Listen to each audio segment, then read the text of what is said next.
ಒಂದೂರಲ್ಲಿ kite ಮತ್ತು site ಅಂತ ಅಕ್ಕ ತಂಗಿ ಇರ್ತಾರೆ. ಕೈಟು ತುಂಬ ಚೆನ್ನಾಗಿ ಹಾಡು ಬರೀತಾಳೆ. ಸೈಟು ಅದಕ್ಕೆ ರಾಗ ಸಂಯೋಜನೆ ಮಾಡಿ ಹಾಡು ಹೇಳ್ತಾಳೆ.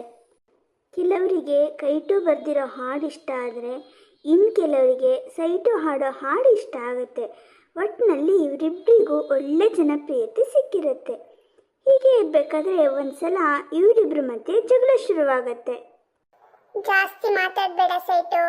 ನೀನಿವತ್ತು ದೊಡ್ಡ ಸಿಂಗರ್ ಆಗಿದ್ಯಾ ಅಂದ್ರೆ ಅದಕ್ಕೆ ಕಾರಣ ನಾನು ಬರ್ದಿರೋ ಹಾಡಿಂದನೇ ನೀನು ದೊಡ್ಡ ಸಿಂಗರ್ ಅಂತ ಅನ್ನಿಸ್ಕೊಂಡಿರೋದು. ನನ್ನ ರಾಗ ಸಂಯೋಜನೆ ಮತ್ತೆ ಹಾಡುಗಾರಿಕೆಯಿಂದ ನಿನ್ನ ಸಾಹಿತ್ಯಕ್ಕೆ ಬೆಲೆ ಬಂದಿದೆ, ತಿಳ್ಕೊ. ಹೋಗೆಲ್ಲೇ. ಅಷ್ಟೊತ್ತಿಗೆ ಅವರಿಬ್ಬರ ಗೆಳತಿ ಟಿಂಟು ಬರ್ತಾಳೆ. ವಿಷಯ ಎಲ್ಲ ತಿಳ್ಕೊತಾಳೆ. ನೀವಿಬ್ಬರು ಒಂದು ಕೆಲಸ ಮಾಡಿ, ಕೈಟು ನಿನ್ನ ರಾಗ ಸಂಯೋಜನೆ ಮಾಡಿ ಹಾಡು ಹೇಳು, ಸೈಟು ಹಾಡು ಬರೀಲಿ. ಆಗ ಯಾರ ಕೆಲಸ ಕಷ್ಟ, ಯಾರ ಕೆಲಸ ಸುಲಭ, ಯಾರಿಂದ ಗೆಲುವು ಸಿಗತ್ತೆ ಅನ್ನೋದು ಗೊತ್ತಾಗತ್ತೆ. ಇವರಿಬ್ಬರಿಗೂ ಟಿಂಟು ಹೇಳಿದ ಮಾತು ಸರಿ ಅಂತ ಅನಿಸುತ್ತೆ. ಕೈಟು ತಾನೇ ಬರೆದಿರೋ ಹಾಡಿಗೆ ರಾಗ ಸಂಯೋಜನೆ ಮಾಡಕ್ಕೆ ಕೂತ್ಕೋತಾಳೆ. ರಾಗ ಸಂಯೋಜನೆ ಮಾಡಿ ಹಾಡು ಹೇಳೋದು ದೊಡ್ಡ ವಿಷಯನೇ ಅಲ್ಲ. ಈಗ ನಾನು ಹಾಡು ಹೇಳ್ತೀನಿ. ಆ ಆ ಹಕ್ಕಿ ಒಂದು ಹಾರಿತು, ಕೋಳಿ ಕೂಡ ಮುಟ್ಟಿತು, ಆಮೇಲೆ ಬಾ ಕೈಟು, ಮೊದಲು ನಿನ್ನ ಹಾಡು ನಿಲ್ಲಿಸು, ಕೇಳಕ್ಕಾಗ್ತಿಲ್ಲ.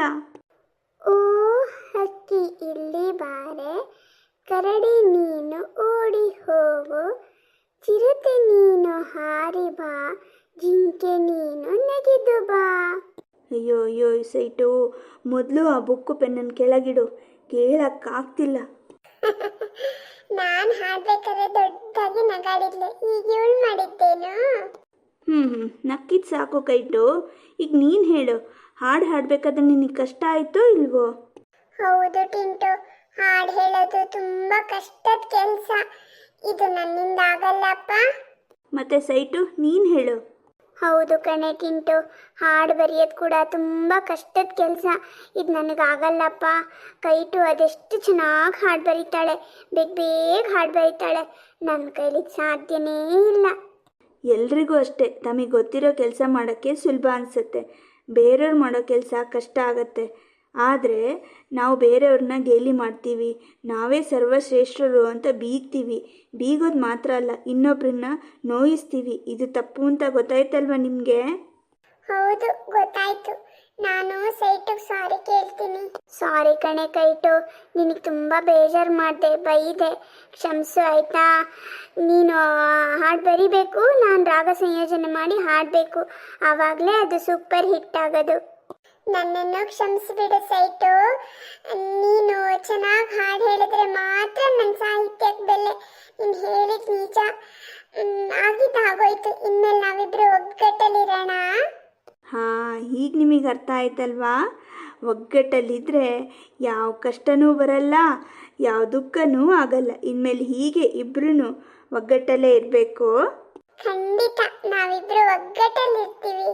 ಹೌದು, ಒಗ್ಗಟ್ಟಿನಲ್ಲಿ ಬಲವಿದೆ ಅನ್ನೋದು ಈಗ ಅರ್ಥ ಆಯಿತು. ನಿಜ ಅಲ್ವಾ?